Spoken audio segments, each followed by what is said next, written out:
Hello students. आज हम शुरू करने जा रहे हैं फॉर्मल चार्ज। ठीक है, मैंने आपको सारे टाइप्स ऑफ बॉन्ड मैंने आपको पढ़ा दिए, कोवलेंट, कोऑर्डिनेट, आयनिक, तीनों पढ़ा दिए।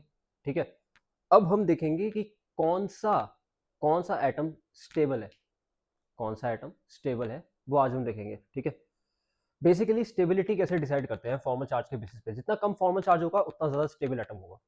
ठीक, बेसिकली मैं क्या कहना चाह रहा हूँ कि एटम पे एक पूरा चार्ज नहीं होता। अगर मैं बात करता हूँ ना पॉलीएटॉमिक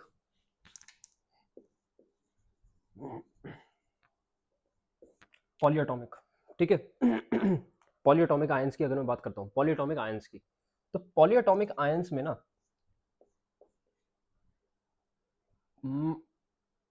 बेसिकली आयंस पे चार्ज होता है। ठीक है ना, charge is on the ions, charge is on ions, not on atom as a whole. ठीक है,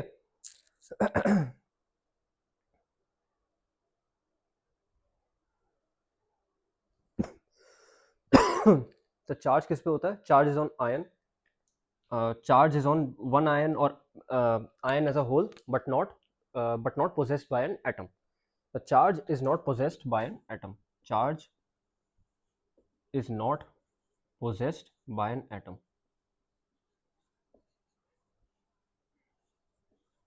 अब ऐसा चार्ज जो एटम में नहीं, वो आयंस में हो, आयंस में हो और वो स्टेबिलिटी डिसाइड करे किसी पॉली एटॉमिक आयंस की। ठीक है, तो ऐसे चार्ज को हम क्या कहेंगे बेटा? ऐसे चार्ज को हम कहेंगे फॉर्मल चार्ज। ऐसे चार्ज को हम कहेंगे फॉर्मल चार्ज। ठीक है, बेसिकली कुछ नहीं है, इसकी डेफिनेशन भी नहीं आएगी आपके में, बस ये है कि आप इसको सीख लेंगे तो आपको फॉर्मल चार्ज कैलकुलेट करना आ जाएगा। और एग्जाम में ना कुछ ऐसे क्वेश्चन भी आते हैं कि कौन सा इसमें जो मॉलिक्यूल है वो स्टेबल है, इस तरीके से क्वेश्चन आ सकते हैं। ठीक है, which of the following species is the most stable, इस तरीके से क्वेश्चन आ सकता है, तो उस बेसिस पे आप आंसर कर सकते हो। ठीक है ना, इसको यूज करके, फॉर्मल चार्ज की कैलकुलेशन को यूज करके। तो आज हम बेसिकली सीखेंगे कि कैलकुलेशन कैसे होती है किसी फॉर्मल चार्ज की। ठीक है, तो कॉपी पेन निकाल लें, नोट्स बनाते रहें। ठीक है,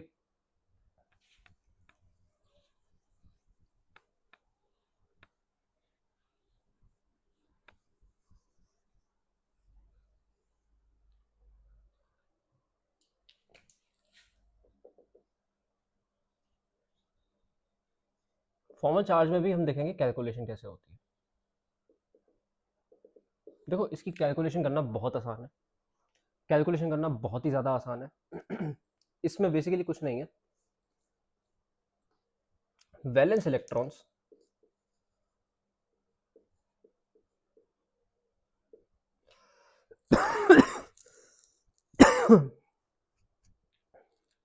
माइनस नंबर ऑफ, अरे यार खांसी बहुत हो रही है यार, minus number of non bonding electrons minus half of number of bonding electrons.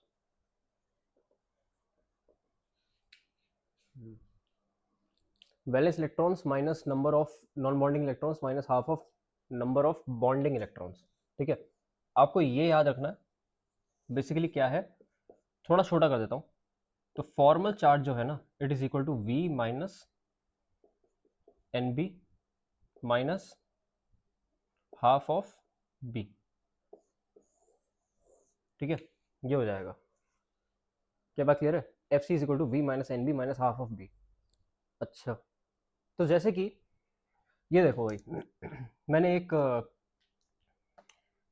Species ले ली, मैंने एक आयन ले लिया, कार्बोनेट आयन। अब कार्बोनेट आयन पे मेरे को दिखाई दे रहा है कि मेरे पास सी है और 3 O है, एक कार्बन है, 3 ऑक्सीजन है, और उन ऑक्सीजन पे कितना चार्ज है बेटा? 2 नेगेटिव चार्ज है।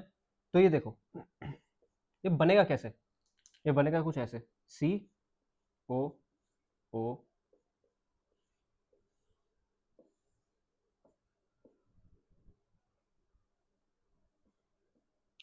ठीक है, यहाँ पे मैं ऐसे नहीं दिखा रहा। तो बेसिकली ये देखो कि इसके अंदर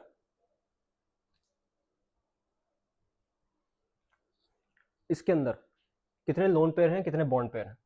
देखो एक ही बॉन्ड बना रहा है ये, तो एक बॉन्ड बना रहा है, तो देखो जरा, 1 2 3 4, ठीक है। और होगा, देखते हैं देखते हैं देखते हैं। 1 2 3 4, तो एक और होगा यहाँ पे, 5। एक तो हो ही गया।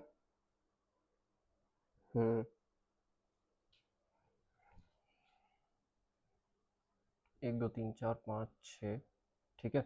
1 2 3 4 5 6, ठीक है। ये 2 नेगेटिव हो गया इस पे, ये बन गया। अब मैं क्या करूँगा ना, इस पे कार्बन पे फॉर्मल चार्ज निकालने की कोशिश करूँगा। कार्बन पे फॉर्मल चार्ज कैसे निकालूंगा मैं, वही V minus N B minus half of B, ठीक है। ये फॉर्मल चार्ज आ जाएगा मेरे पास कार्बन का, एफ सी ऑन सी, मतलब कार्बन पे फॉर्मल चार्ज मेरे को कैलकुलेट करना है। किसी का भी निकाल सकता हूँ मैं, कार्बन का निकाल सकता हूँ मैं, डबल बॉन्डेड ऑक्सीजन का निकाल सकता हूँ, सिंगल बॉन्डेड ऑक्सीजन का निकाल सकता हूँ, ठीक है। देख लो, कार्बन है, कार्बन कितने बॉन्ड बना रहा है, 4। अच्छा, वैलेंस शेल में कितने इलेक्ट्रॉन्स थे, वैलेंस इलेक्ट्रॉन्स कितने हैं इसमें, कार्बन में वैलेंस इलेक्ट्रॉन्स कितने हैं बेटा, 4 ही होंगे। माइनस नॉन बॉन्डेड कितने हैं, नॉन बॉन्डेड एक भी नहीं है, 0। Minus half of bonded, bonded electrons कितने हैं बेटा, 4 होंगे। बॉन्डेड इलेक्ट्रॉन्स कितने हैं, बॉन्डेड इलेक्ट्रॉन्स कितने हैं इस पे, बॉन्डेड इलेक्ट्रॉन्स कितने हैं, 4 हैं। एक नहीं नहीं 4 नहीं होंगे यार, 1 2, ये भी तो है ना, मतलब कितने इलेक्ट्रॉन से बॉन्ड कर रहा है ये, 1 2 3 4 5 6 7 8, तो 8 इलेक्ट्रॉन से बॉन्ड कर रहा है, तो यहाँ पे 8 आ जाएगा। 4 माइनस हाफ ऑफ 8 यानी कि 4 आ गया ये, 4 माइनस 4 0 हो गया, ठीक है। 4 माइनस 4 कितना हो गया, 0। तो कार्बन पे फॉर्मल चार्ज हमारा कितना आया, 0 आ गया, ठीक है। तो इसका मतलब कार्बन तो अपने आप में स्टेबल है, लेकिन अगर मैं ऑक्सीजन की बात करूं, मैं डबल बॉन्डेड ऑक्सीजन की बात कर रहा हूं।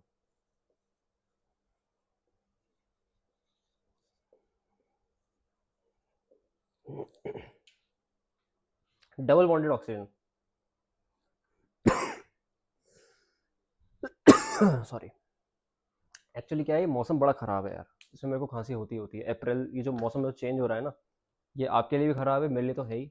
बचपन से बचपन से मेरे को खांसी होती है इस मौसम में, इसका कोई इलाज नहीं है, पता नहीं क्या है।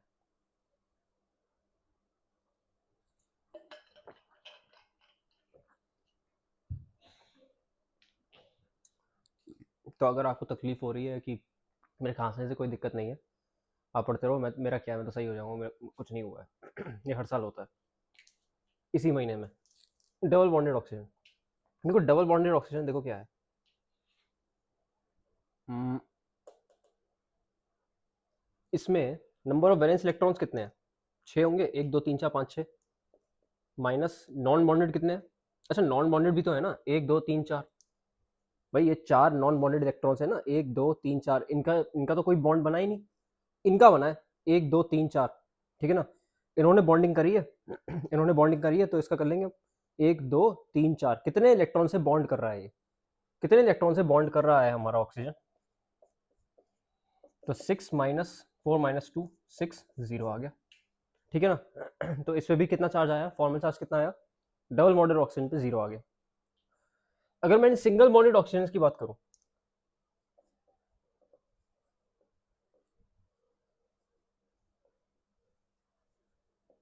सिंगल बॉन्डेड ऑक्सीजन या सिंगल बॉन्डेड ऑक्सीजन्स, ठीक है, इनकी अगर बात करूं तो कितना आएगा, कितने नंबर ऑफ वैलेंस इलेक्ट्रॉन्स हैं, वही होते हैं 6 ही होते हैं, 6। अच्छा, कितने वो हैं, आई मीन नॉन बॉन्डेड कितने हैं, 1 2 3 4 5 6, नॉन बॉन्डेड 6 हैं, माइनस हाफ ऑफ बॉन्डेड 2 हैं, तो बताओ भाई कितना हुआ ये गया तो ये 1 आया, 6 माइनस 6 माइनस 1, ये तो कट गया, ये आया -1, तो -1 इस पे आया, और सीधी सी बात है -1 इस पे आएगा। अब देखो -1 और -1 कितना होता है, -2, तो ये जो चार्ज होता है ना बेटा, ये बेसिकली फॉर्मल चार्ज होता है, ये वाला जो चार्ज होता है ना, it is total formal charge, it is basically total formal charge. बात क्लियर है आपको? ठीक है भाई।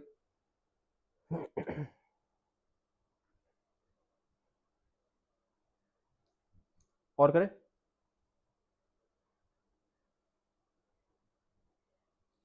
चलो इसको नोट कर लो और करते हैं।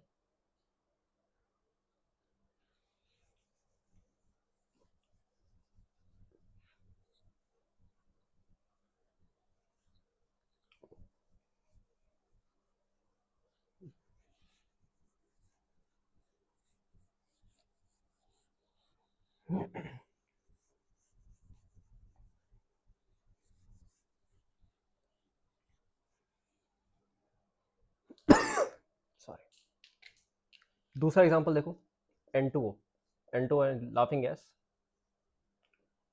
Laughing gas. ये सुनोगे तो आपको हंसी आ जाएगी बहुत भयंकर वाली, ठीक है। अच्छा, N2O देखो, N2O बनेगा कैसे, N N और O। अब देखो, इस पे लोन पेयर रहेगा, इस पे 3 बॉन्ड बनेंगे, 1 2 3, 1 2 3, और इस पे 2 लोन पेयर रहेंगे। सीधी सी बात है भाई, ये बनाएगा 3 बॉन्ड, ये इससे 3 बॉन्ड बना देगा, ठीक। और इससे कितने बनाएगा, इससे 2 बॉन्ड बनाएगा। बेटा नाइट्रोजन 5 बॉन्ड नहीं बनाता, ध्यान रखो मेरी बात, नाइट्रोजन कभी 5 बॉन्ड नहीं बनाएगा, सिंगल बॉन्ड बनेगा इससे बस, केवल और केवल सिंगल बॉन्ड आएगा भाई, ठीक है। कैसा बॉन्ड आएगा बेटा, सिंगल बॉन्ड आएगा बस, यही आएगा इसमें, ठीक। अरे बताओ, करके देखें जरा। अच्छा, कितने लोन पेयर बचेंगे इसमें? हम्म,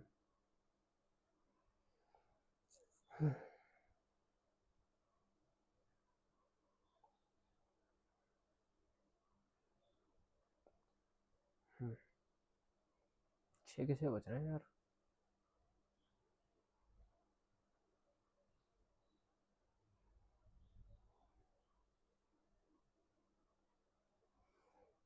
और कोई रास्ता नहीं है, 8, और कोई रास्ता है नहीं। कितने लोन पेयर बच रहे हैं, 1 मिनट। अरे हटाओ यार इसको, कंफ्यूजन हो गया थोड़ा सा।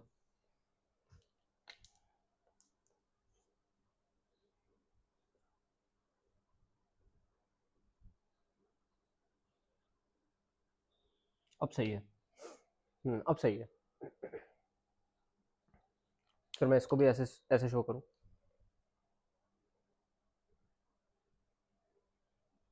ठीक है। ये है भाई, ये है आपका N2O। अब N2O में हम फॉर्मल चार्ज कैसे कैलकुलेट करेंगे, देखें जरा। ये N2O का स्ट्रक्चर हो गया, ठीक है। N2O में फॉर्मल चार्ज कैसे आएगा, जैसे मैंने आपको बताया, valence electrons minus number of bonded electrons minus half of bonded electrons. तो अगर मेरे को सिर्फ एक ही एटम का अगर मेरे को कैलकुलेट करना है, तो मैं नाइट्रोजन का करूं, FC ऑन नाइट्रोजन। अब कौन सा नाइट्रोजन मुझे मेंशन करना पड़ेगा, साइड वाला या सेंट्रल वाला, ठीक है ना, टर्मिनल नाइट्रोजन या फिर सेंट्रल नाइट्रोजन। मैं टर्मिनल पे कैलकुलेट कर रहा हूँ, टर्मिनल पे कैलकुलेट करते हैं।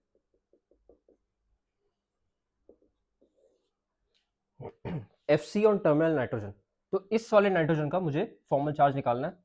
तो कैसे आएगा, देखो, FC of N, valence electron कितने हैं नाइट्रोजन में, कितने होते हैं, 5, माइनस NB, कितने नॉन बॉन्डेड है, सिर्फ 2 ही है, 2 ही इलेक्ट्रॉन नॉन बॉन्डेड है, minus half of bonding electrons. अब बॉन्डिंग में कितने हैं, 1 2 3 4 5 6, 6 हो गए, 5 माइनस 5, तो ये तो आया बेटा 0। तो इस वाले नाइट्रोजन पे फॉर्मल चार्ज कितना आया, 0 आया, ठीक है। अब कैलकुलेट करते हैं हम इसी में ही FC on central nitrogen.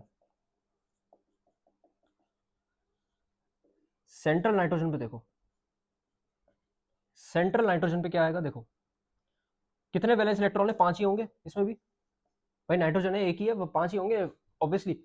Non bonded कितने हैं, कितने बॉन्ड नहीं बना रहे, आप देख सकते हो सारे के सारे बॉन्ड कर रहे हैं। तो 0 आएगा यहाँ पे, minus half of bonding 1 2 3 4 5 6 7 8, 5 minus 4 तो +1 आया यहाँ पे। तो इसका मतलब इस वाले नाइट्रोजन पे जो फॉर्मल चार्ज होगा वो कितना होगा बेटा, वो होगा +1। अब बात करते हैं ऑक्सीजन की।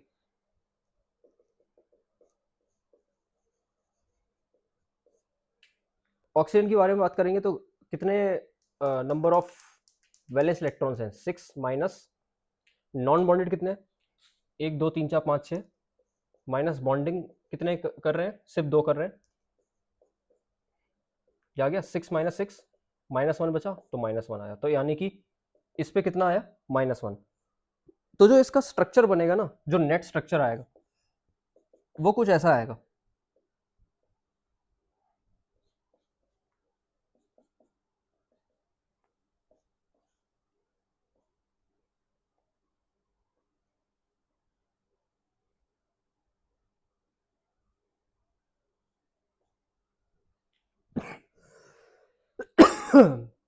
आप देख सकते हो इस पे तो कोई फॉर्मल चार्ज नहीं है, इस पे तो 0 है, इस पे +1 है तो प्लस आ गया ऊपर, इस पे माइनस है, ठीक है ना, इस पे मतलब इस पे -1 था तो इस पे माइनस आ गया, तो ये इसका नेट स्ट्रक्चर बन गया ये वाला। ठीक है, बात क्लियर है, बस इसमें यही है। तो फॉर्मल चार्ज की कैलकुलेशन मेरे को लगता है आपने सीख ली है। एक काम करते हैं, कुछ क्वेश्चंस करते हैं स्टेबिलिटी के ऊपर। तो बेसिकली क्या है ना, एक आइडिया मैं आपको दे रहा हूँ इसमें कि फॉर्मल चार्ज जो है वो क्या दर्शाता है, वो रिप्रेजेंट करता है कि स्टेबिलिटी कितनी है, स्टेबिलिटी ऑफ एन आयन, एक आयनिक स्पीशीज की स्टेबिलिटी कितनी है। ठीक है, तो जितना कम फॉर्मल चार्ज होगा, तो एक बात ध्यान रख लेना, बहुत important, lesser is the formal charge, lesser the formal charge, more will be the stability.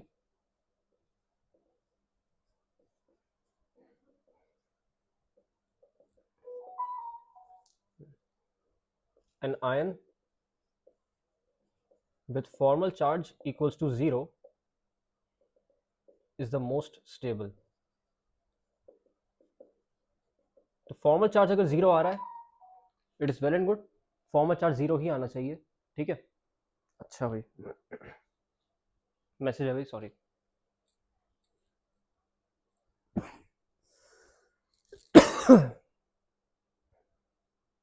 बात क्लियर है आपको?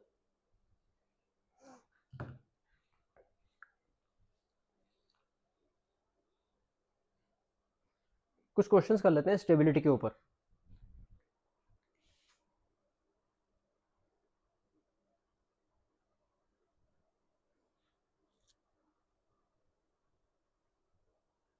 एक क्वेश्चन है स्टेबिलिटी पे, वो करते हैं, मिटा दूं? ठीक है,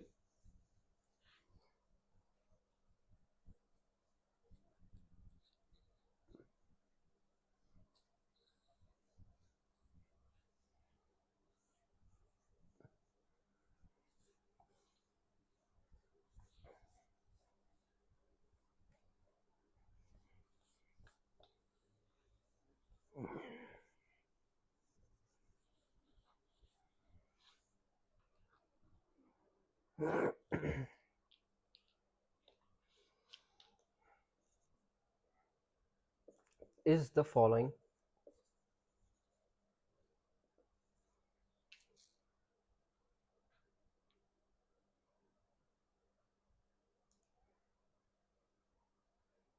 species stable?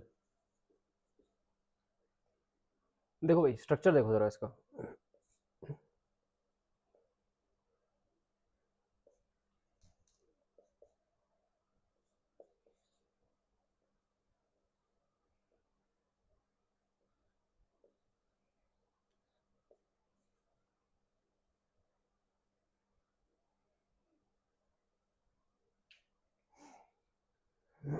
COCl2 है बेसिकली, ठीक है ना, क्या ये COCl2 है,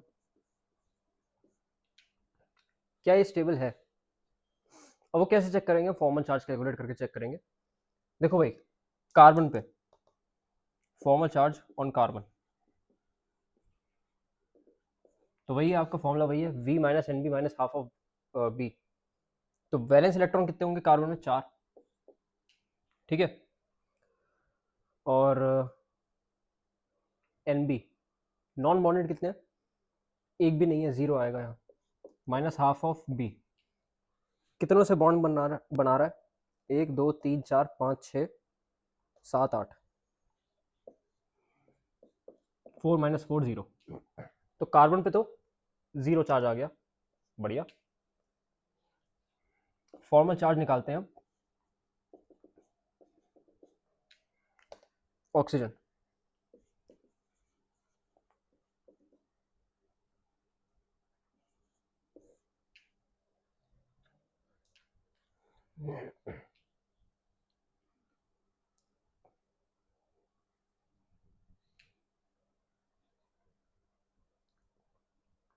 एक दो तीन चार। कितने वैलेंस इलेक्ट्रॉन होंगे? 6। माइनस कितने नॉन बॉन्डेड है? 1 2 3 4। बॉन्डिंग वाले कितने हैं? Half of 1 2 3 4। अच्छा, बॉन्डिंग वाले में ना सारे के सारे गिनते हैं। आप पता, आप ये गिन के बैठ जाते हो कई बार, ये भी होता है, इनसे भी तो बॉन्ड बन रहा है। तो टोटल बॉन्डिंग देखनी होती है, 1 2 3 4 इलेक्ट्रॉन से कर रहा है ना, बस। 6 माइनस 4 माइनस 2 0।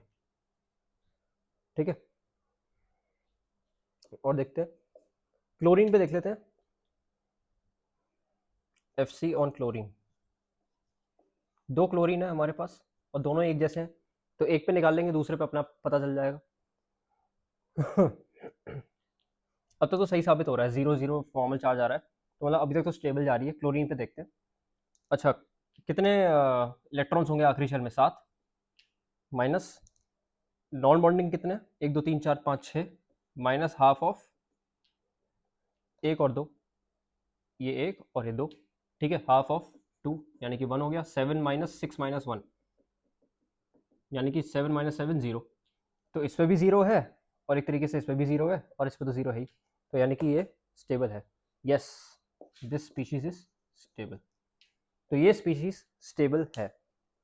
ठीक है। ये स्पीशीज स्टेबल है, इससे ये पता चल गया। क्यों? क्योंकि फॉर्मल चार्ज सब पे जीरो आ रहा है। ठीक है, अगर फॉर्मल चार्ज जीरो तो यानी कि स्पीशीज इज स्टेबल। बात क्लियर? ठीक है भाई, नोट डाउन करें, फिर मैं अगले टॉपिक पे बढ़ता हूँ।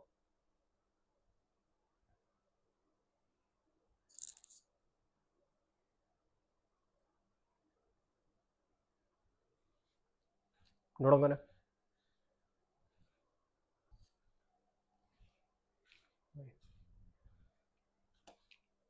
Polarity of a covalent bond. Covalent bond में पोलैरिटी कैसे आएगी? देखो भाई, एक चीज मैंने आपको बताया था, ये सारे नॉन पोलर होते हैं, जैसे कि Cl2 Br2 F2 N2। ठीक है ना, ये सब क्या है? ये सारे नॉन पोलर हैं। अब दिखाई दे भी रहा होगा नॉन पोलर होंगे। ठीक है, क्यों? Cl Cl के बीच में हो रहा है, Cl Cl के बीच में, तो मतलब कि चार्जेस तो इक्वल है ना, नेगेटिव नेगेटिव। चार्जेस तो वैसे ही है ना, नेगेटिव नेगेटिव, दोनों इलेक्ट्रोनेगेटिव है, सेम इलेक्ट्रोनेगेटिविटी है, सेम इलेक्ट्रोनेगेटिविटी है। और मैंने आपको बताया था, जितना कम इलेक्ट्रोनेगेटिविटी में डिफरेंस होगा उतना अच्छा कोवेलेंट कैरेक्टर होगा। तो लगभग सेम इलेक्ट्रोनेगेटिविटी है और इलेक्ट्रोनेगेटिविटी डिफरेंस कितना है? वो जीरो है। तो कोवेलेंट बॉन्ड है और नॉन पोलर है। ठीक। लेकिन ये तो था होमोन्यूक्लियर में, होमोन्यूक्लियर में,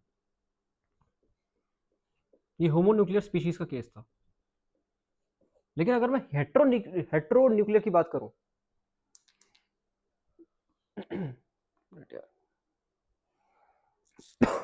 हेट्रो की अगर मैं बात करूं, हेट्रोन्यूक्लियर, तो हेट्रोन्यूक्लियर के केस में देखो कुछ ऐसा होगा, जैसे HF हो गया, HCl हो गया, ठीक है, HBr हो गया, ये सब आपके पोलर कोवेलेंट कंपाउंड्स हैं।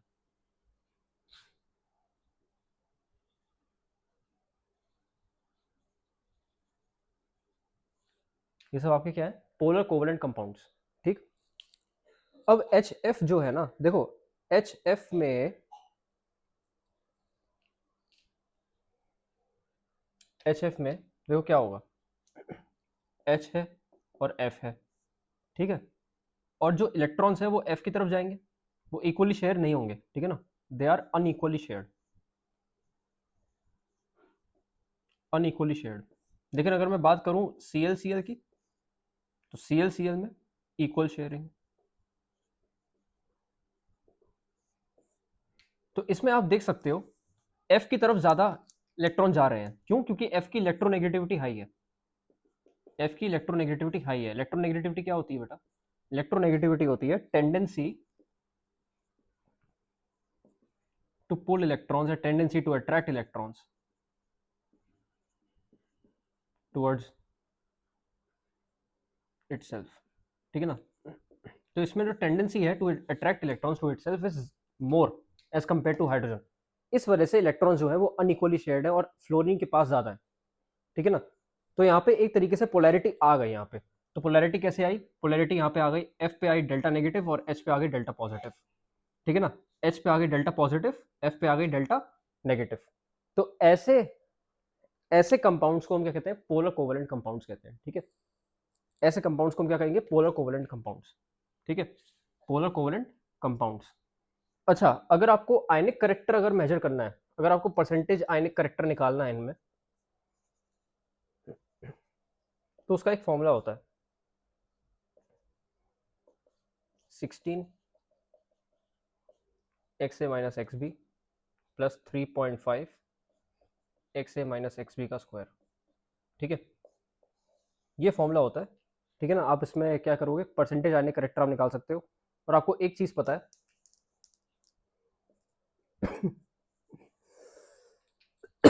आयनिक बॉन्ड तभी बन सकता है जब इलेक्ट्रोनेगेटिविटी में डिफरेंस लगभग 2 का हो, दो या दो से ज्यादा हो। ठीक है ना?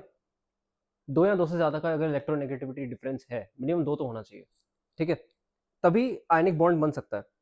तो एक्स ए एक्स बी क्या है इसमें? एक्स ए है आपका, जिसमें आपका एक्स ए हो गया इलेक्ट्रोनेगेटिविटी ऑफ ए, और एक्स बी हो गया इलेक्ट्रोनेगेटिविटी ऑफ बी। एक क्वेश्चन से इसको समझ जाएंगे और ज्यादा कुछ नहीं है इसमें। ठीक है? इसमें कुछ भी नहीं आना, आपका कुछ नहीं आना। ठीक? एक क्वेश्चन कर लेते हैं इसका, एक क्वेश्चन कर लेते हैं। Calculate the percentage ionic character in CH-Cl bond.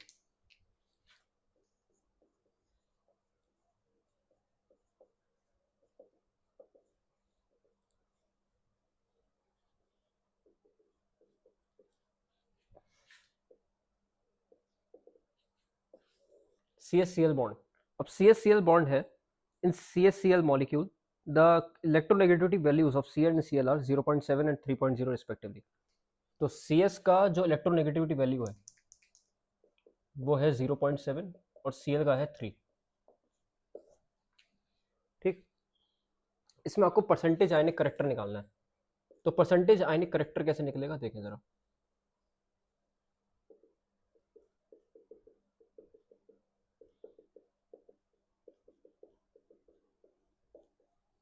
ये फॉर्मूला लगाएंगे आप 16 XA माइनस एक्स बी। ठीक है?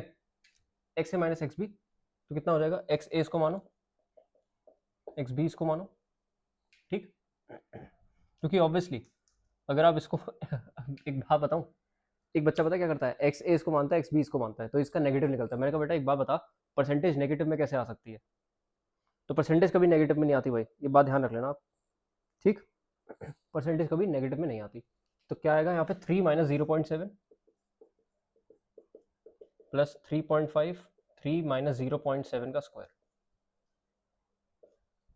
16 इंटू 2.3 प्लस 3.5 इंटू 2.3 का स्क्वायर। कैलकुलेट कर लेना। ये कैलकुलेट करने के बाद कुछ आएगा 55.31, 55.31% आ गया। तो आयनिक करेक्टर कितना आया इसमें? 55.31%। ठीक? अच्छा, बस इसमें यही क्वेश्चन है, ज़्यादा कुछ है नहीं इसमें। ठीक है? बताओ। अब हम बात करते हैं डायपोल मोमेंट की। डायपोल मोमेंट कुछ भी नहीं है, एक डिफरेंस है पोलैरिटी में डायपोल मोमेंट, और ज़्यादा कुछ है ही नहीं। आपको बस क्वेश्चंस करने हैं इसके, आपको ज़्यादा दिमाग लगाना ही नहीं है इसमें। ठीक है? वेक्टर क्वांटिटी है, देखेंगे होता क्या है, वो सब हम देख लेंगे। फिलहाल आप ये नोट कर लो, हो गया? ठीक है।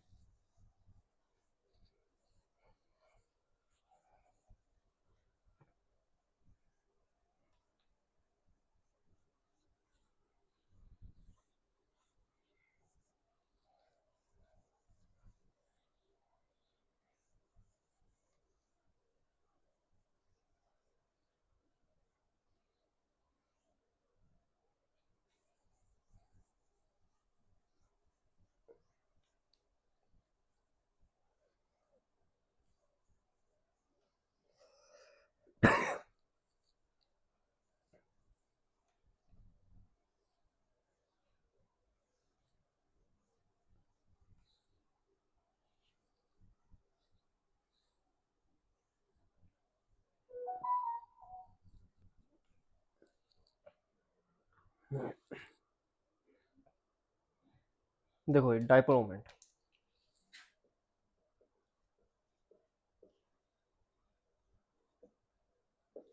कुछ नहीं है, डिफरेंस इन पोलैरिटीज है, ठीक है ना? It is just a difference of polarities, difference in polarities expressed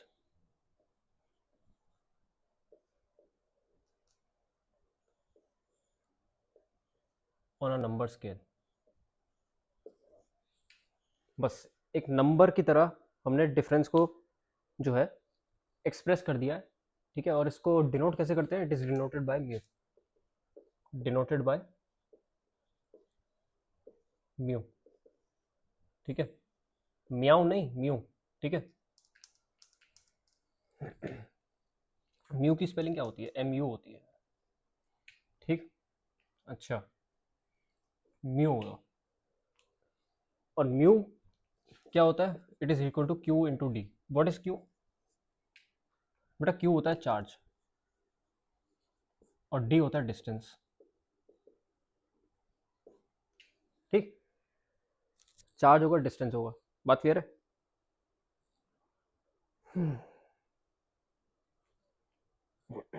और इसकी यूनिट क्या होगी बेटा? इसकी यूनिट होगी डिबाई,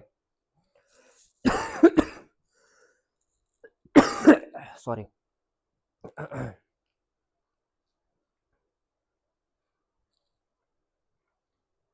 इसकी यूनिट क्या होगी? Debye, unit of dipole moment.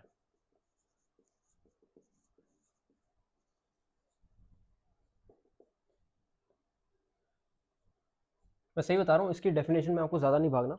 हालांकि मैं एक बात बताऊँ, डेफिनेशन के बेसिस पे क्वेश्चन आ गया था, बहुत अच्छा खासा क्वेश्चन आया था, मेरे को याद नहीं है यार कौन सा था, पर क्वेश्चन बढ़िया आया था उसका। स्टेटमेंट वाला क्वेश्चन था वो। यूनिट ऑफ डाइपोल मोमेंट होती है डिबाई, ठीक है? और वन डिबाई जो है ना, इट इज इक्वल टू 10 की power minus 18 ESU into centimetre, ठीक है?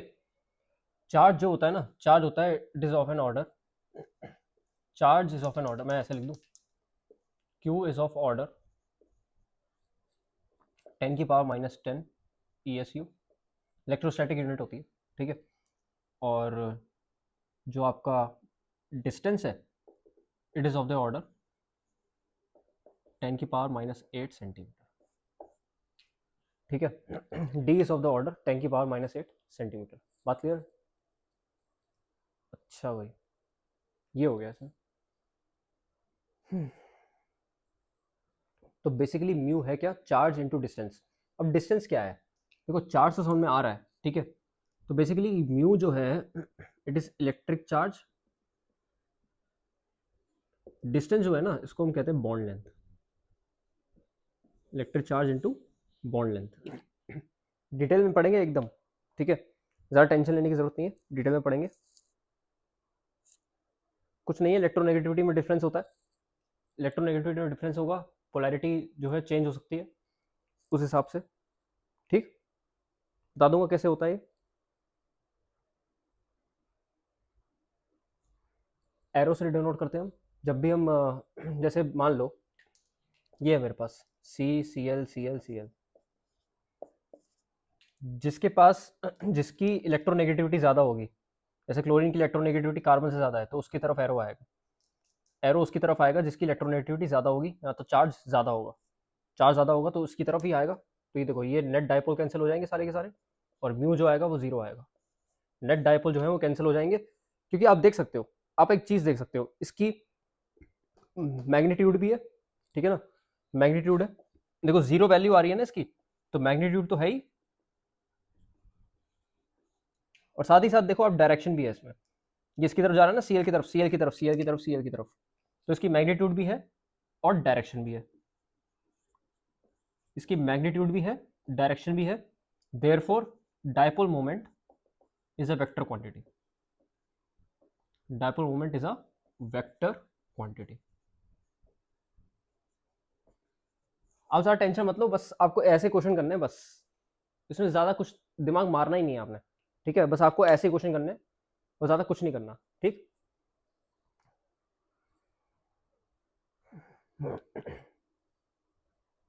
बताओ भाई।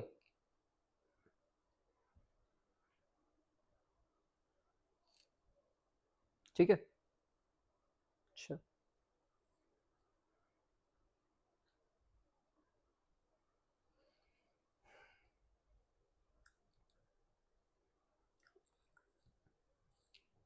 अच्छा, मुझे एक बात बताओ, CHCl3, CHCl Cl की तरफ आएगा, एरो Cl की तरफ आया, इस पे C की तरफ आया, देखो ये नेट डायपोल तो कैंसिल हो गए, ये इस तरफ चला गया, नेट डायपोल इस तरफ चला गया ना, भाई ये H है, हाइड्रोजन से ज़्यादा इलेक्ट्रोनेगेटिव होता है कार्बन, तो इस तरफ चला गया ना डायपोल, तो mu is not equal to zero, mu की वैल्यू जीरो नहीं आई। इसका मतलब क्या है, आप एक चीज देखो, CHCl3, ठीक है ना, ट्राइक्लोरोमीथेन कहते हैं, CHCl3, ये सिमेट्रिकल नहीं है, ठीक है ना, दिस इज अनसिमेट्रिकल,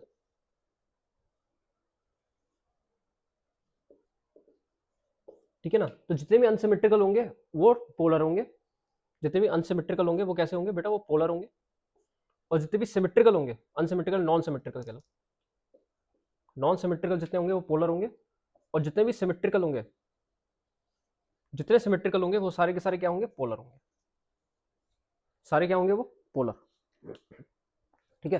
अभी सिस और ट्रांस भी बता दूंगा, सब कुछ बता दूंगा, लुईस ऐसे लुईस बेस सब पढ़ना है हमने, ठीक है, उसकी टेंशन आपको नहीं लेनी है।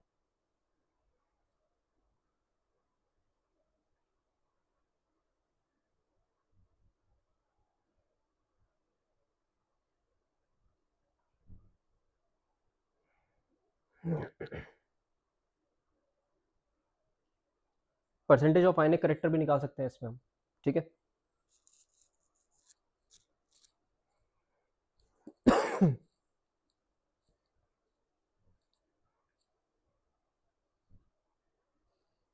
परसेंटेज ऑफ आयनिक करेक्टर भी निकाल लेते हैं, एप्लीकेशन है, एप्लीकेशन है, ज़्यादा कुछ नहीं है, application of dipole moment,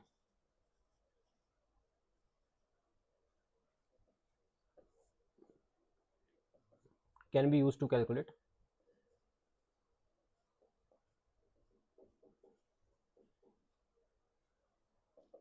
percentage ionic character, percentage ionic character भी निकल सकता है इससे,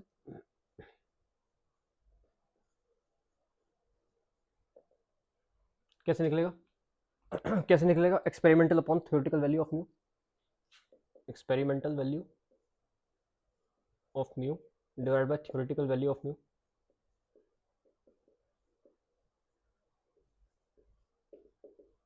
इंटू 100, ठीक है, तो परसेंटेज आयनिक करेक्टर ऐसे निकल जाएगा आपका, ठीक है। एक आध क्वेश्चन आ चुका है इस पर, वो मैं करवा दूंगा आपको PYQs में ही, PYQs का एक सेक्शन होगा उसी में करवा दूंगा मैं आपको, आपको ये बात क्लियर है, ठीक है साहब। अच्छा जैसे एक बात देखो यहाँ पे, ये मैं बता रहा हूँ, मान लो यहाँ पे एक बेंजीन रिंग होती,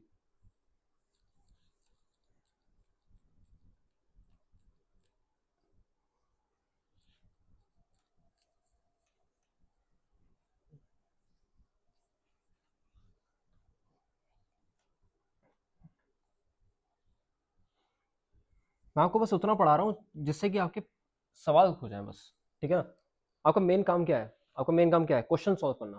क्वेश्चन सॉल्व हो जाए, बाकी सब सही है। देखो कंटेंट जो भी आपको पढ़ा रहा है ना, जो भी टीचर आपको पढ़ा रहा है, उसका कंटेंट कैसे जज करोगे? आप उसका कंटेंट ऐसे जज करना कि क्या जेई के, नीट के पीवाईक्यू सॉल्व हो रहे हैं। अगर पीवाईक्यू सॉल्व हो रहे हैं, पीवाईक्यूज करवा भी रहे हैं कोचिंग में समझा समझा के, वेल एंड गुड, करते रहो। अगर नहीं सॉल्व हो रहे पीवाईक्यू, सब बकवास है, सब कूड़ा है, सब कूड़ा है, उठा के फेंक दो उसे। पीवाईक्यू सॉल्व हो रहे हैं, बहुत बढ़िया कंटेंट है। अगर उस कंटेंट का यूज करके आपके पीवाईक्यू सॉल्व नहीं हो रहे, भाई प्लीज मत लो उसे। ठीक, बस। तो मैं उतना करा रहा हूँ कि जिससे कि आपके पीवाईक्यू सॉल्व हो रहे हैं, बस जो एग्जाम में आने वाले क्वेश्चन है वो सॉल्व हो जाएंगे आपके। जैसे कि बेंजीन रिंग है।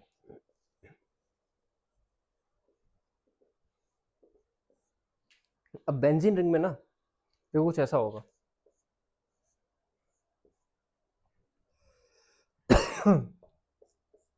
इस तरीके से काम करते हैं। C L C L C L C L C L C L. अब देखो ये पोजीशंस होती हैं, ये होती है ऑर्थो, ये होती है मेटा, और ये होती है पैरा। ठीक है, बता देता हूँ वैसे क्या है। ये आपकी बेंजीन है, ठीक है ना। ये वाली जो पोजीशन होती है ये होती है ऑर्थो, ये मेटा, ये पैरा, ये फिर ये मेटा, मेटा के सामने मेटा, ऑर्थो, और ये पैरा। ठीक है ना, ओम प्रकाश, ओम प्रकाश, ठीक है ना। Ortho Meta para. ठीक। अच्छा,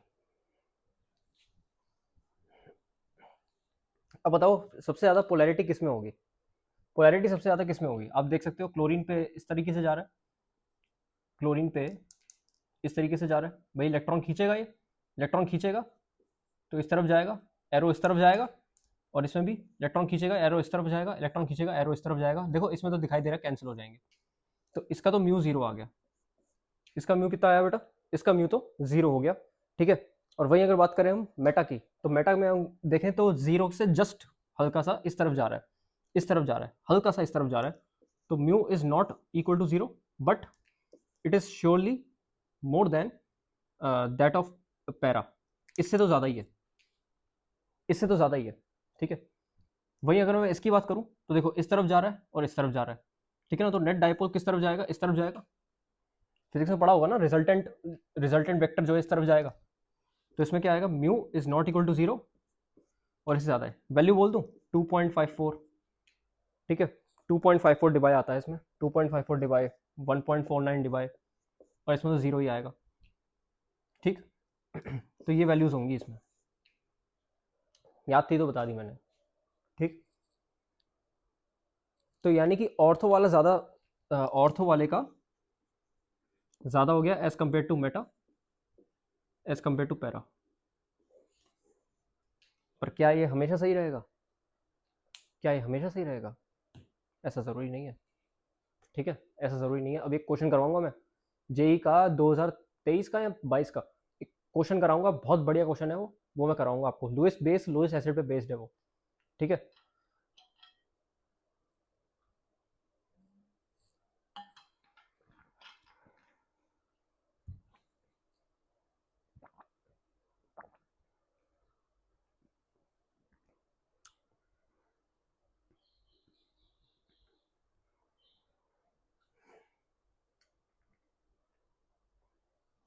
ठीक है साहब। अच्छा, अब डायपोल मोमेंट कैलकुलेट करते हैं हम NF3 और NH3 का। उससे पहले मैं आपको एक चीज़ बता दूं, जो डायपोल मोमेंट है ना, कैसे बताऊं, बता ही नहीं पा रहा हूँ।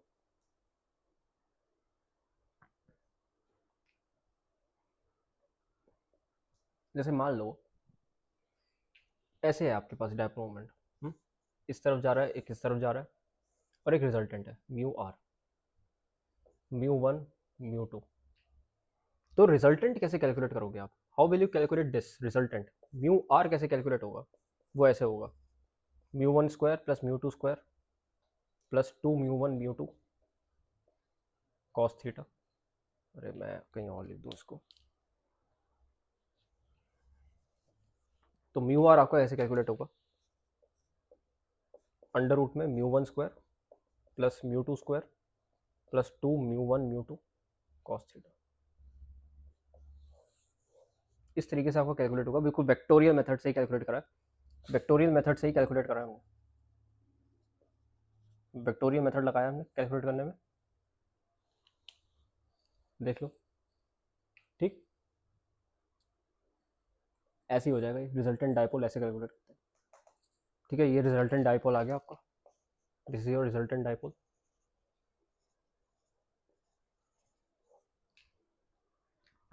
ठीक है, अच्छा अच्छा, अब एक बात बताओ मुझे, एक क्वेश्चन है, किसका डाइपोल मोमेंट ज़्यादा, NF3 का और NH3, किसका डाइपोल मोमेंट ज़्यादा होगा? ठीक है ना, which one has more dipole moment?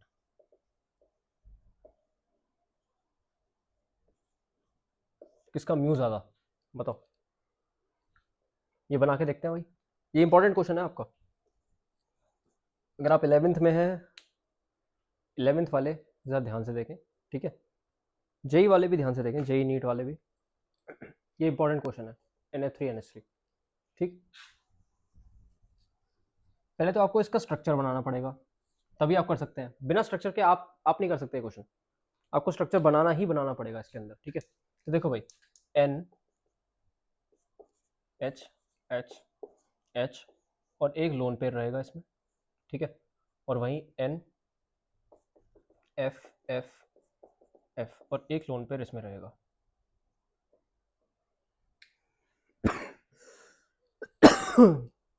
बताओ भाई, पॉज करके ट्राई करें, NH3 या NF3 किसमें डाइपोल मोमेंट ज़्यादा?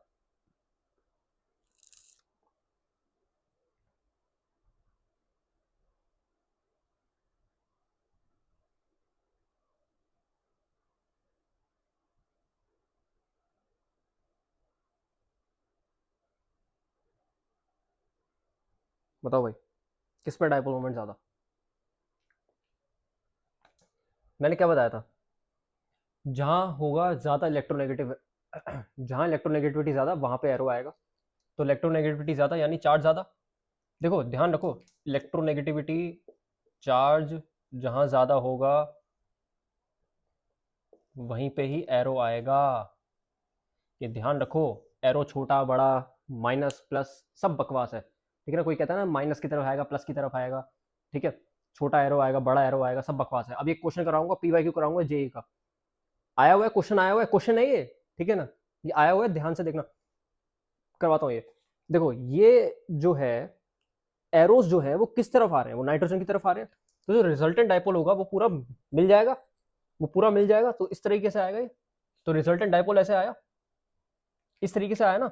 और वहीं अगर NF3 की बात करूं, तो NF3 में आप जानते हो मैं जानता हूं, खैर अगर आप नहीं जानते तो मैं आपको बता दूं कि नाइट्रोजन से ज्यादा इलेक्ट्रोनेगेटिविटी फ्लोरीन की है, फ्लोरीन की इलेक्ट्रोनेगेटिविटी ज्यादा है, ठीक है, तो फ्लोरीन की इलेक्ट्रोनेगेटिविटी ज्यादा है, तो ये नीचे हो जाएगा, नीचे हो गया, ठीक है, नीचे हो गया, तो बताओ, ये नीचे हो गया, और एक लोन पेयर भी है इसमें, एक लोन पेयर भी है, तो लोन पेयर है तो इसमें भी मतलब ये वाले तो डाइपोल कैंसिल हो गए, और ये वाले डाइपोल कैंसिल हो गए, तो बताओ किस में आया,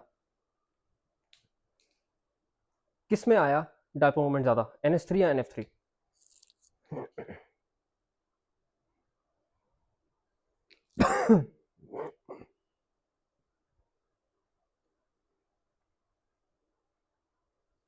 बोलो भाई,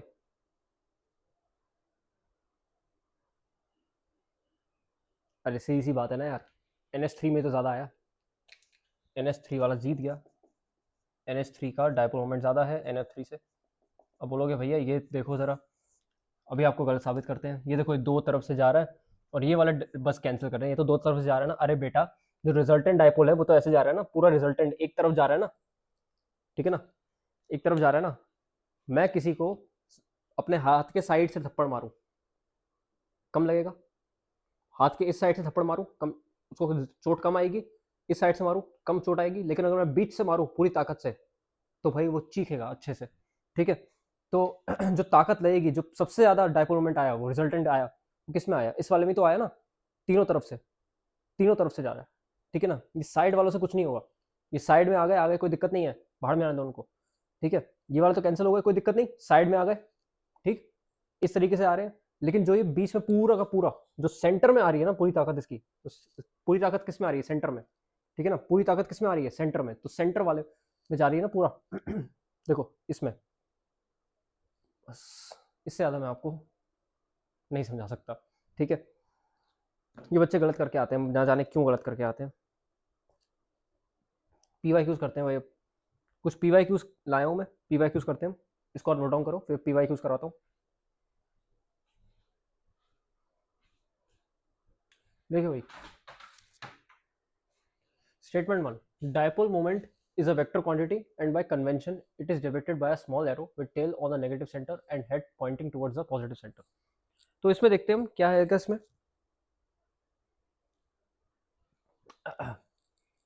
वेक्टर क्वांटिटी है, bye convention it is divided by small arrow. मैंने बताया था स्मॉल एरो है, बिग एरो है, कुछ भी कुछ फर्क नहीं पड़ता, इससे बेकार की बात है। On the negative centre, small arrow किस पे आएगा? With tail on the negative centre and head pointing towards the positive centre, मतलब पॉजिटिव पे एरो आ रहा है, छोटा सा एरो है। ये सब बकवास बातें हैं, मैंने आपको बताया था ऐसा क्वेश्चन आ चुका है, ये सब बेकार की बात है, ऐसा कुछ नहीं होता। ठीक है, किसकी तरफ आता है? जिसपे ज्यादा इलेक्ट्रोनेगेटिविटी हो, जिसपे चार्ज हो। ठीक है, the arrow, the crossed arrow of the dipole moment symbolizes the direction of the shift of charges in the molecules। तो direction of shift of charges आया इसमें। ठीक है ना, तो ये वाला स्टेटमेंट गलत हो गया और ये वाला स्टेटमेंट सही है, तो यानी कि क्या आएगा? Statement 1 is incorrect. हाँ, ये वाला B is the right answer, statement 1 is incorrect and statement 2 is correct. ठीक है, dipole moments of CCl4, CH3 and CH4 are in that order. देखो भाई मैंने आपको बताया था सिमेट्रिकल जो है, जो सिमेट्रिकल होते हैं, जैसे CCl4 है, CH4 है, ये नॉन पोलर होंगे, तो CCl4 और CH4 का तो डायपोल मोमेंट बराबर ही होगा। ठीक है ना, तो CCl4 और CH4 का तो डायपोल मोमेंट बराबर ही होगा, तो यानी कि B और C तो हट गए। ठीक है, अब बस A और D बचे। और CHCl3 है, CHCl3 पोलर आ रहा था, हमने जब बनाया था तो CHCl3 क्या आ रहा था बेटा? CClHClCl। एरो किसकी तरफ आएगा? जो ज्यादा इलेक्ट्रोनेगेटिव हो, यानी कि Cl की तरफ आएगा, ये कैंसिल हो गए, और ये वाला आया, मतलब यहाँ जा रहा है डायपोल मोमेंट, यहाँ पे जा रहा है, तो mu is not equal to 0, तो यानी कि म्यू की जो वैल्यू है वो बड़ी हो गई, तो ये भी हट गया। तो आंसर क्या आया? ये CHCl3 का जो डायपोल मोमेंट है वो CH4 और CCl4 दोनों से ज्यादा है, वो दोनों से ज्यादा है, तो D option is the right answer. क्या बात क्लियर है आपको? ठीक है, नोट डाउन करें इसको और करवाता हूँ। देखिए ये वाले क्वेश्चंस देखते हैं, IIT 2013 में आया हुआ है। Bond distance in HF is 9.17 10 to the power -11 metre, dipole moment of HF is this. देखो भाई, ये है डिस्टेंस, ठीक है, और ये हो गया डायपोल मोमेंट। ठीक, percentage of ionic character in HF will be, देखो इलेक्ट्रॉन चार्ज दे रखा है 1.6 इंटू 10 की पावर -19, तो ये क्यों हो गया? ये क्यों हो गया हमारा? ठीक, तो जो हमारा डायपोल मोमेंट आएगा वो कितना आएगा? देखो देखो डायपोल मोमेंट ऑफ HF तो इतना दे रखा है हमारे पास, ठीक है, इतना तो हमें दे रखा है। ठीक है, लेकिन ये कौन सा डायपोल मोमेंट है मुझे बताओ, ये कौन सा वाला डायपोल मोमेंट आया है? ये कौन सा वाला डायपोल मोमेंट आया है? क्या एक्सपेरिमेंटल है, थ्योरेटिकल है? बताओ जरा। अभी क्या बताया था मैंने? मैंने एक फॉर्मूला बताया था थ्योरेटिकल है कि एक्सपेरिमेंटल है? बेटा दिस इज थ्योरेटिकल। ठीक है, ये थ्योरेटिकल वैल्यू आई है, एक्सपेरिमेंटल हम निकालते हैं। एक्सपेरिमेंटल जब आप निकालोगे, एक्सपेरिमेंटल जब आप निकालोगे तो ये आएगा 1.60 10 टू द पावर -19। आपको पता है म्यू क्यू इंटू डी से निकलता है, चार्ज ये रहा, डिस्टेंस ये रहा, 9.17 10 टू द पावर -11। ये आ जाएगा आपका, कुछ ना कुछ तो आ ही जाएगा। देखते कितना आता है, कितना आएगा ये? 1.6 10 टू द पावर -19, 9.17, ये आ रहा है 1.46 10 to the power -29। 1.46 10 to the power -29, एक सेकंड।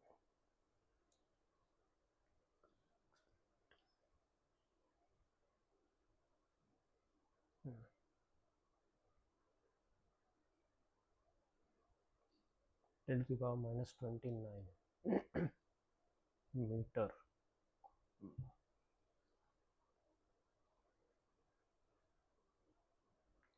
1.46 10 टू द पावर -29 आ रहा है, तो अगर मुझे 10 टू द पावर -30 में करना है तो ये आएगा 14.6 इंटू 10 टू द पावर -30, ये आ जाएगा इसका कूलम मीटर। ठीक है, एक्सपेरिमेंटल है थ्योरेटिकल है, ये बड़ा थ्योरेटिकल है ये, सॉरी ऐसे नहीं निकाला है ना हम, ऐसे ही कैलकुलेट कर रहे हैं तो थ्योरेटिकल वैल्यू है। एक्सपेरिमेंट जो हुआ, एक्सपेरिमेंट जो वैल्यू आई हमारे पास वो इतनी आई थी 6.104 10 टू द पावर -30। तो जो हमारे पास एक्सपेरिमेंटल वैल्यू आई है, जो थ्योरेटिकल वैल्यू थी, एक्सपेरिमेंटल वैल्यू है 6.104 10 to the power -30 coulomb metre. ठीक है, और आपको फॉर्मूला मालूम है, परसेंटेज आयनिक करेक्टर आपको निकालना है, परसेंटेज आयनिक करेक्टर आप निकाल सकते हैं। तो परसेंटेज आयनिक करेक्टर का फॉर्मूला क्या था हमारे पास, ये था value of experimental value of mu divide by theoretical value of mu into 100। तो एक्सपेरिमेंटल वैल्यू कितनी है 6.104 10 to the power -30, 14.6 10 to the power -30 into 100। ये आप निकाल लेना, कितना आएगा, ये आएगा आपका 41.5%। D is the right answer. ठीक है, ये आपका 41.5% आ जाएगा। ठीक है, dipole moment is shown by, अच्छा अब इसमें ना क्या है, इसमें आपको बनाने पड़ेंगे स्ट्रक्चर्स। ठीक है ना, इसमें आपको स्ट्रक्चर्स बनाने पड़ेंगे, जैसे कि ए वाला देखो 1,2 डाइक्लोरोबेंजीन। आईयूपीएसी नोमेनक्लेचर आता है, नहीं आता है तो कोई दिक्कत नहीं है। बेंजीन मैं वैसे स्ट्रक्चर बनाता हूँ, बेंजीन हो गया, डाइक्लोरो 1 और 2 पे डाइक्लोरो आ गया, 1 और 2 पे डाइक्लोरो आ गया, ये हो गया ए। बी वाला देखो ट्रांस 2,3 डाइक्लोरो ब्यूटेन। ठीक है, देखो जब भी आपको स्ट्रक्चर बनाना होता है ना ऐसा, आईयूपीएसी नोमेनक्लेचर से सब स्ट्रक्चर बनाना हो, वर्ड रूट पकड़ लिया करो। वर्ड रूट क्या है कि कितने नंबर ऑफ कार्बन एटम है, मतलब कि 4 कार्बन एटम है इसमें, तो ब्यूटेन तो 4 तो यही हो गए, और ट्रांस है तो कुछ नहीं है, 1 2 3 4 इस तरीके से बना दो। ठीक है, इस तरीके से बनाओगे ना ऐसे नहीं होगा। ठीक है, ब्यूटेन है, ये तो हो ही गया, और 2,3 डाइक्लोरो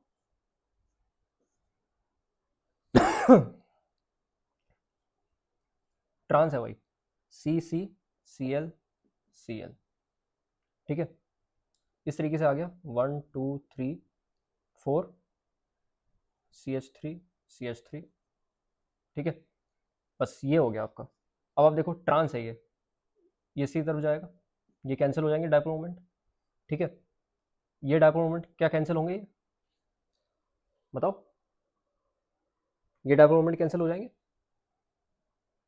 क्यों कैंसिल होंगे भाई, एरो क्यों आएगा इसकी तरफ, कार्बन तो ये भी है, कार्बन ये भी है। ठीक है, तो ये कैंसिल हो गया, बस ये कैंसिल हो गया, कोई दिक्कत नहीं है, ये दोनों कैंसिल हो गए तो म्यू तो जीरो हो ही गया। ये नॉन मतलब कि इनकी पोलैरिटी कम होती है, ट्रांस वालों की पोलैरिटी हमेशा कम होगी, हमेशा ध्यान रखना, ट्रांस वालों की जो पोलैरिटी है ना वो सिस वालों से कम होगी, पोलैरिटी ऑफ ट्रांस कम होगी। ठीक है ना, और पोलैरिटी ऑफ सिस ज़्यादा होगी, सिस कॉन्फ़िगरेशन में पोलैरिटी ज़्यादा हो जाएगी और ट्रांस में कम हो जाती है। ठीक है, तो ये तो नहीं दिखाएगा। 1,4 डाइक्लोरोबेंजीन, 1,4 डाइक्लोरोबेंजीन देखते हैं, 1 Cl2 3 4, देखो ये भी कैंसिल हो गए, म्यू जीरो हो गया, म्यू जीरो हो गया, इसमें म्यू जीरो हो गया था, क्लोरीन क्लोरीन आपस में कैंसिल। डी वाला देखते हैं, डी वाले में क्या है, ट्रांस 1,2 डाइनाइट्रो इथीन, यहां बना दूं, trans 1,2 dinitro ethene, dinitro ethene, dinitro नहीं, कोई फायदा नहीं है भाई, इस तरफ चला गया, म्यू जीरो हो गया यहाँ पे भी। ठीक है, यहाँ पे भी म्यू जीरो हो गया। ठीक है, तो इसमें बी ने भी नहीं दिखाया, सी ने भी नहीं दिखाया, और डी ने भी नहीं दिखाया, तो सिर्फ ए ने दिखाया।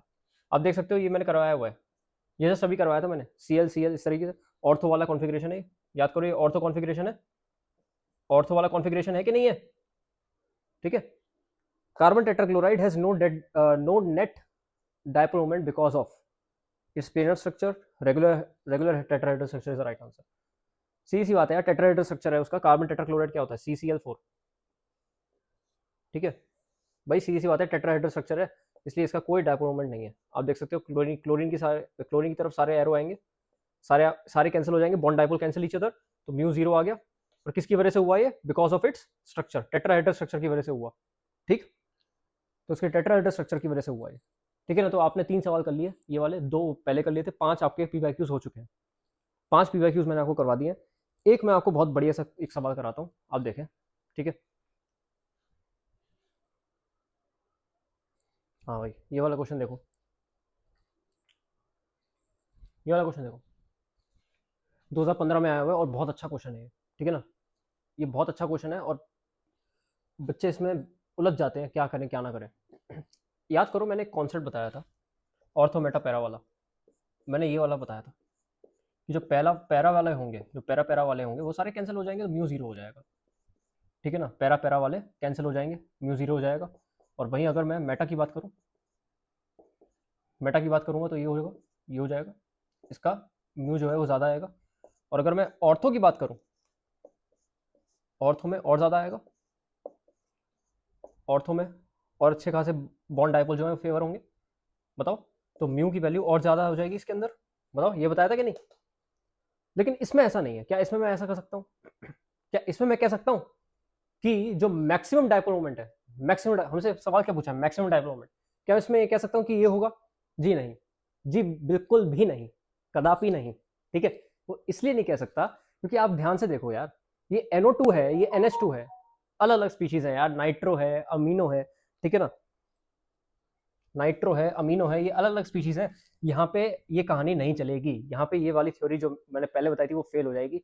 इस सवाल में ऐसा नहीं कर सकते आप, इसलिए इंपॉर्टेंट क्वेश्चन है। ठीक है, देखिए जरा, क्या इसमें मैं कह सकता हूँ इसमें ज्यादा डाइपोल मोमेंट होगा? बिल्कुल नहीं कह सकता। क्यों? क्योंकि आप ये देखो, NO2 जो है ना, वो एक लुईस एसिड है। क्या है वो? Lewis acid. ठीक, NO2 क्या है बेटा? एक लुईस एसिड है।